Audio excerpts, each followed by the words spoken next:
But you realize in yourself, Dr. Heston, that we're in a mess. And what I need to do is I need to find Jesus.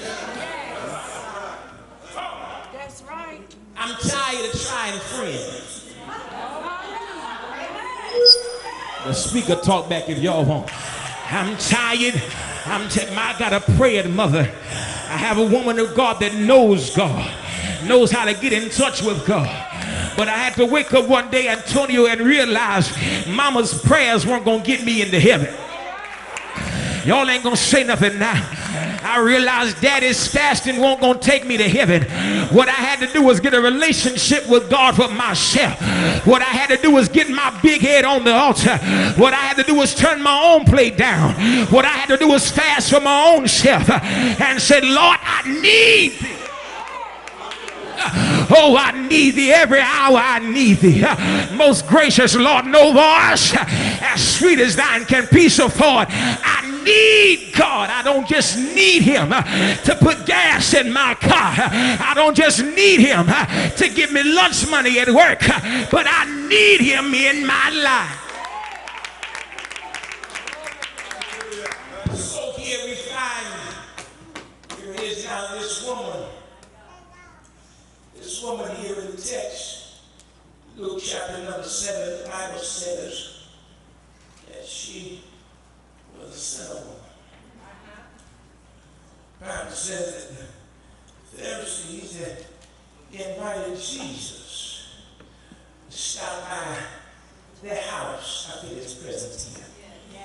And to eat with them. Thank you, Jesus. It's important that you let him abide with you.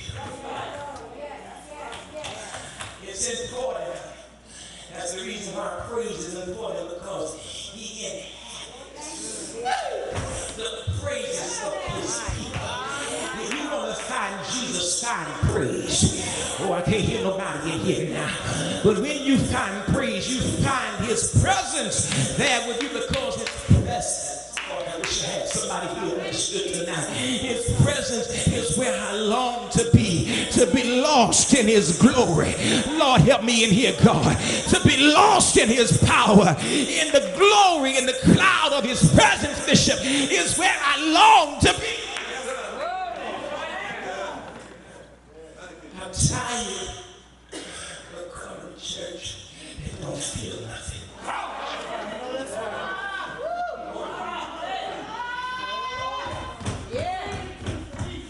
Tired of driving in my car.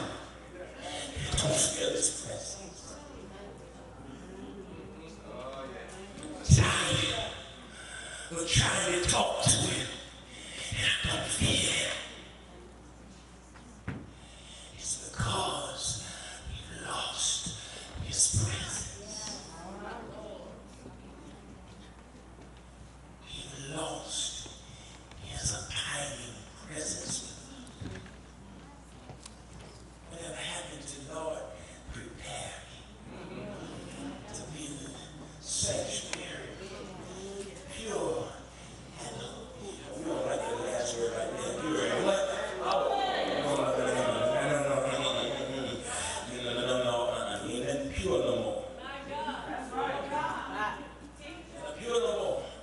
Everything is just tainted. And I preach like I feel like it's I'm tired of this place where we really can't get to the presence of God because worship isn't pure. Because we got so much that's clouding the atmosphere. Because we got so much flesh. We got so much sin that's going on in the presence of God. And so therefore, the reason why folk around you can't get a breakthrough, the reason why you can't get a breakthrough, the reason why you can't get through to God is because there's so much mess going on in the atmosphere. There was a day when the saints would get in the sanctuary before service started. Yeah. They would be in there consecrating the sanctuary. They'd be in there praying in tongues. Y'all ain't say that. They'd be in there pleading the blood of Jesus. They'll be setting the atmosphere for deliverance. They'll be in there setting the atmosphere of miracles and signs and wonders because they were looking for a move from God, Mother Hester. But we lost the day.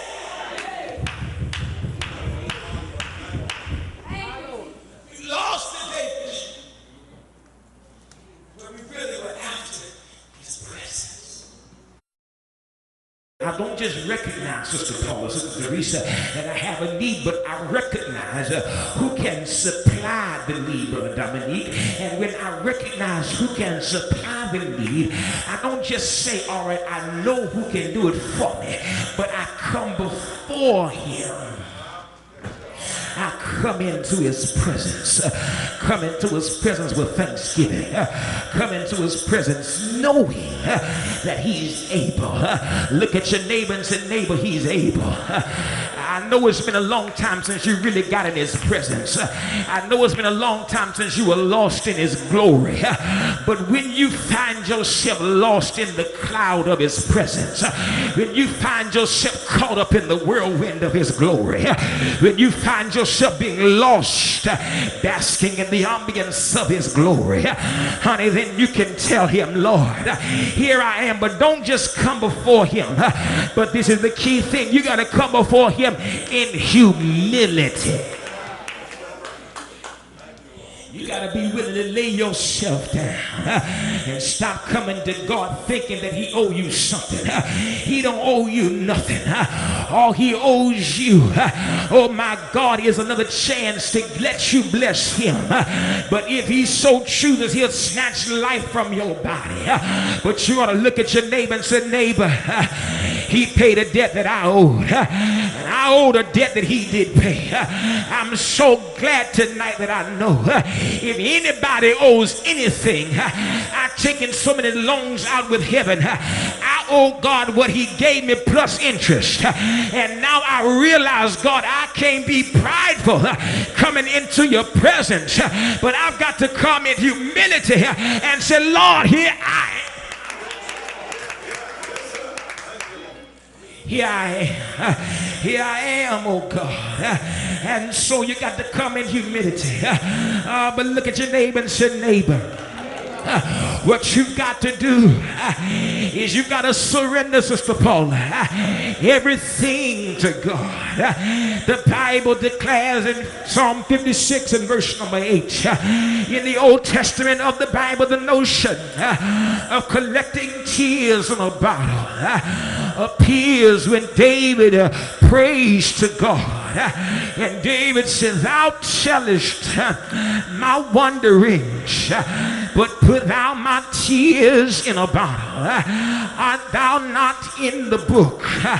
David reminds us that God keeps a record of human suffering and pain. And God always remembers what you've been through.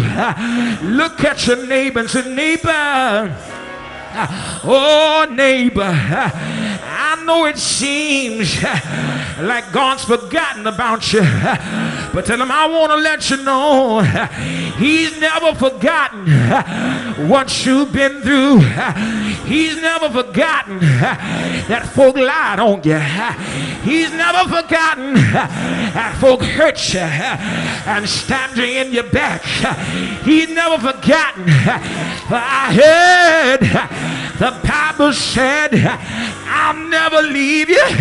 Lord, I wish I had somebody, nor will I forsake you, but I'll be right there. Somebody say yes to the ends of the world.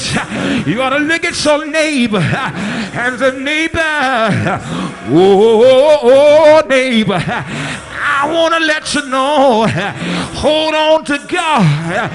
He'll hold on to you. Whatever you do, don't give up on God. He's never failed. I can't hear nobody. He's never failed me yet.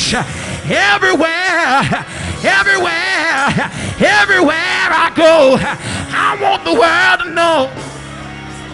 Yeah, he's never failed me yet. I need you to grab somebody and say, neighbor, It's time now for you to give it to God. Surrender it all. Surrender it all to God. It's not in your own power. It's not in your own will. But everything